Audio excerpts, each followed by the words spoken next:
Hi everyone, delonewolf here and welcome back to the Sunday recap, my weekly vlog where I talk a bit about my last week in games, and it's been another EVE only week pretty much. I mean, I played a little bit of other stuff, but just touched on a couple of games, so nothing special to report there. When it comes to EVE Online, I played every single day, definitely had some good fun exploring, mostly in the Mars space. That's definitely my fallback region at the moment for exploration. It's pretty quiet out there, and I do tend to, you guys have seen me do the route around Dital quite often on video. I tend to do that one, and most of those rounds actually yield 1 to 2 good combat sites. A lot of data sites have been using the all-in-one Ishtar quite a little bit, and it feels to me like the drop rate of those new items for industry has gone up a little bit, because I'm finding them on most rounds when I find a decent amount of data sites. What I have seen over the last week is that on every day it felt like there was a team. At one point I had like half a dozen data sites in a single round, then a couple days later it was almost nothing but relic sites, and then sometimes we're just seeing a lot of combat sites. Unfortunately, on one evening there were 4 Sancha watches which I'd never seen before, but overall, yeah, just a lot of fun and some pretty decent results, I would say, for my exploration in a Mars space. So for now, that's definitely something that I want to keep doing. I'm also there in order to manage my PI planets and to do my blueprint copies, of course, which we're back into a round of actually making blueprint copies. For some reason, some more stuff has started to move, and we have also seen during EVE Talk that PI is starting to bounce back up a little bit starting September, so perhaps some sales are definitely possible there as well. Then I would say that the middle of the week was sort of dominated news-wise by, of course, the experiment that CCP has done by skipping a downtime and then also extending the downtime the next day by a couple of hours. Now, for most of that time I was working. We still have a full-time job to do, and as a result I haven't experienced a lot around it, but as far as I can tell, things went pretty damn well. It's an interesting experiment from the perspective of some players, like the Australian time zone that doesn't get cut in half, you could say, or where downtime really falls at a pretty bad time.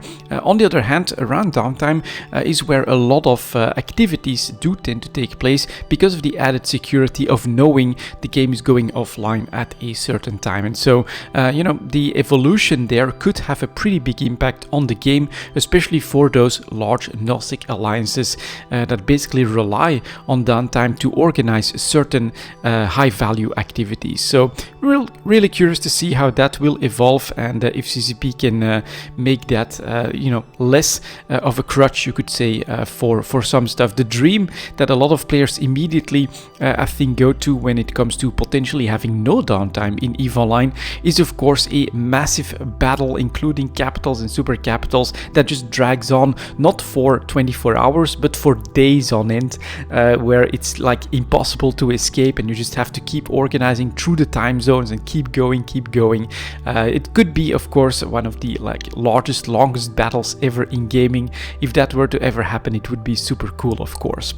After that, for the later part of the week, I would say I've actually been going back, and I even made a video on looking at transport ships and mining ships, and this is also coming from the fact that I've been doing quite a bit of transportation, and I'm looking into getting different transport ships for different items. A couple of weeks ago, I think it was, I received quite a few contracts again from stuff from a player that was quitting the game. I mean, it was like maybe the second one this year or something like that. But yeah, that means that we again have a lot of stuff all over the place, and I'm trying to basically consolidate all of that a little bit efficiently, focusing on the trade hub. So second part of the week I was doing quite a bit of transportation in a Mars space.